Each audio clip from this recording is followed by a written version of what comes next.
If you think your boss will risk their career to protect yours, you need to hear this before it costs you. I think most of us think that, like, given a hard choice or a hard situation, that we would always do the right thing. But over the last 30 years, life, work in particular, has taught me a very uncomfortable lesson about myself. We're not always the hero we think we are. Okay, quick pause here. I'm trying to do something a little different in this video. This video is less than 5 minutes long. It's less time than it takes to make a bag of microwave popcorn. At the end of the video, I would love to get your honest take. What worked? What didn't work? Your feedback will help me make the next video better than the last. I have no prizes to give, unfortunately, but you will have my undying gratitude. Okay, let's get back to it. We've all had that favorite boss. And if you're just starting out, just trust me on this. You'll have drinks with them, you'll commiserate with them over office politics, and at some point you're just like, hey, we're friends. And I say this next thing knowing that there are exceptions to every rule. But if the choice is between fighting for you or maintaining their status or position, that favorite boss of yours will always pick themselves over you. Not because they don't like you. I mean, it's not personal. I mean, it'll feel personal, but they have bills, they have families, or maybe they have some equity they want to protect. So why rock the boat and risk it all for you? I mean, you're just work friends, right? So they'll tell you things like, this wasn't my doing, or we simply had no choice. And they're not lying. It wasn't their doing. It wasn't their choice. Some higher up made the call. But your favorite boss, they didn't go to bat for you. Or at least they didn't take a full swing. Maybe they tried a little. They tested the waters to see how other people might react. But once they saw the risk, they decided to peel back. And they chose themselves over you. So you don't get that promotion.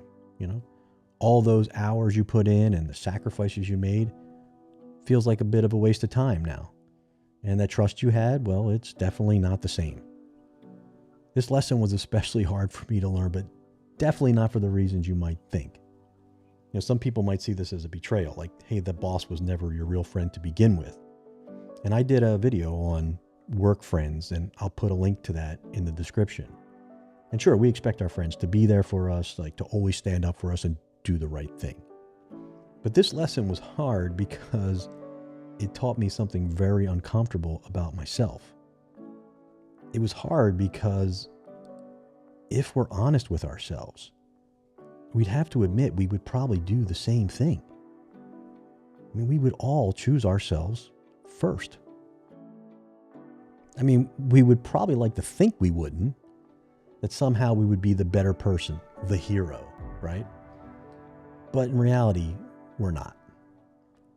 Because like our favorite boss, we have families, we have bills, we have goals. We choose ourselves all the time. And choosing ourselves doesn't make us evil. It doesn't make us a bad person, but it makes us human. Now, coming to that realization was a really hard pill to swallow for me. I mean, it may make me human, but that didn't make me feel any better about it. Maybe that's naive. I don't know. But I didn't like it one bit, and I still don't. I wrestled with it for a long time. I told myself that I would always do the right thing. That I would absolutely take a full swing for my friend. Luckily, I've never had to test this theory out on myself, but still doesn't sit well with me. Some will say, this is just business, Bob. It's not personal, so don't worry about it. That outside of work, outside of business, we would make a completely different decision.